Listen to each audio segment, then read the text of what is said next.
Hello, and welcome back to the final lesson in AP Psych on social psychology. In this lesson, we'll be looking at attitudes, aka how you make social adjustments.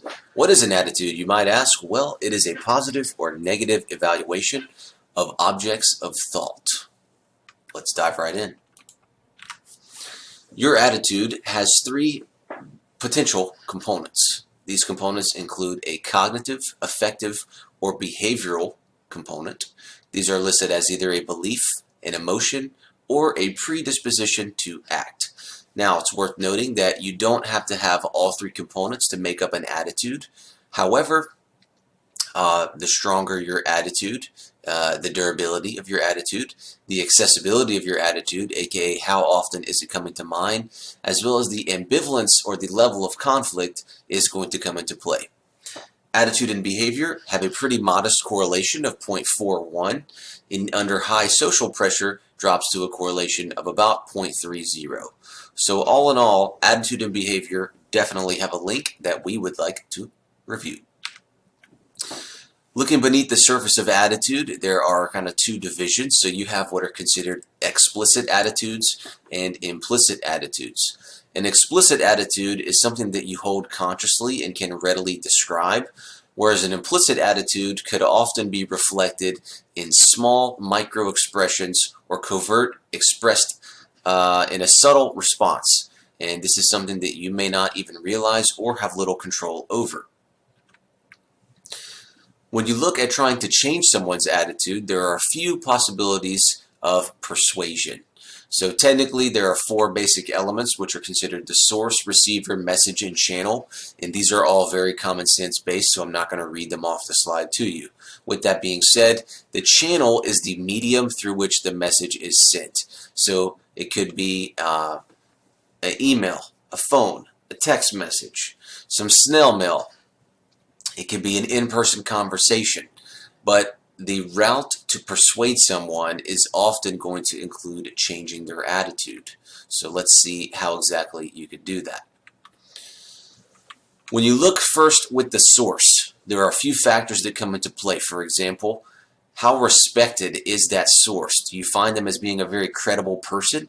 Do they have a certain expertise in a particular field of study? Are they considered a trustworthy individual, or are they simply a likable person? If they're not trustworthy, or they're not likable, or you feel they lack a certain credibility or expertise, you may not consider that source to be very worthy of changing your attitude. We also must look, of course, at the message. How is the message going to change your attitude? Is someone going to try to scare you into changing your attitude? Are they going to appeal to a sense of fear or anxiety?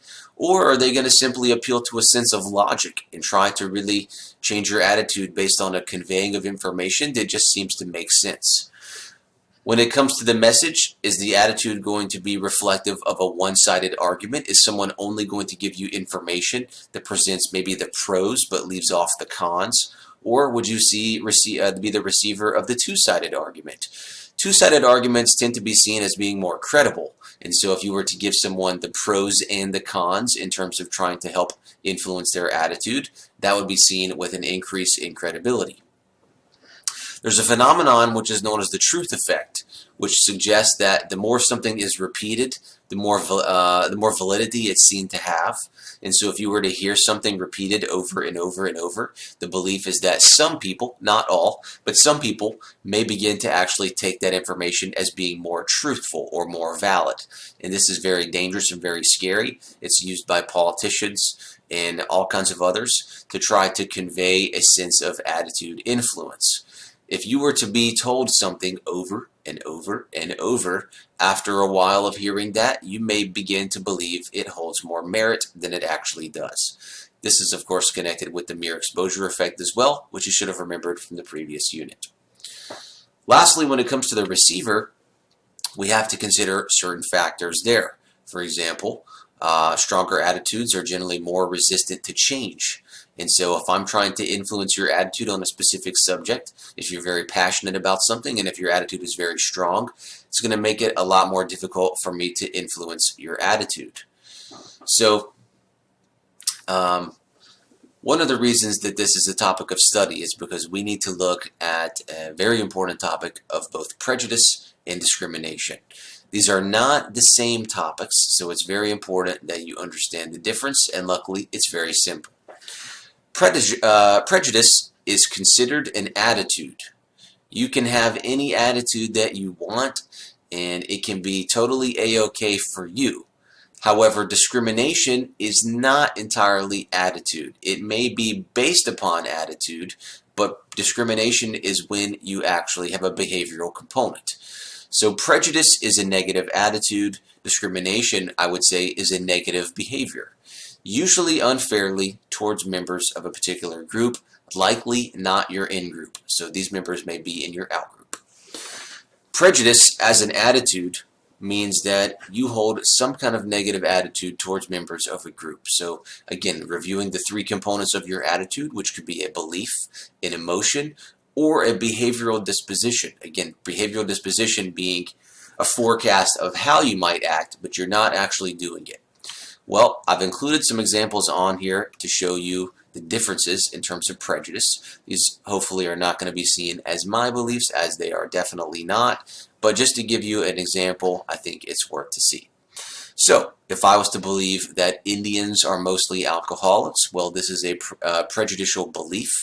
If I was to say I hate a certain demographic of people, if I said I hate Jews, well, that is an emotional, negative attitude, form of prejudice. Or if I was to say I wouldn't hire a Mexican, this is a behavioral disposition based on prejudice. Now, unfortunately, we live in a world where people are very much entitled to having negative attitudes or having prejudicial views. If you want to believe any of these statements, that's totally up to you, and you can certainly live your life in that way. However, if it transpires or transfers over to discrimination, well, now it's a different story. If you're behaving differently based upon prejudicial views, this is often seen wrong in our society and could even have some legal ramifications. So, as some famous people who are not me have once said, you may feel that you have the freedom of speech or freedom of expression to hold some kind of prejudicial view, but that does not protect you from the consequence of doing so. And so the moment you begin to behave differently, often rooted in negative stereotypes towards members of your out-group, well, the moment you open Pandora's box to some possible punishment. So that would be bad.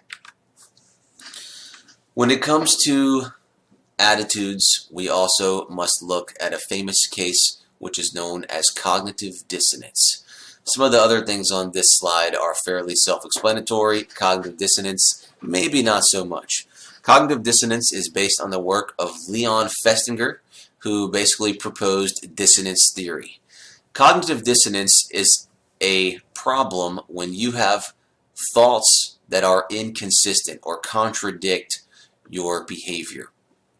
And so you have somewhat of an inconsistency among attitudes that are going to propel people in the direction of attitudinal change.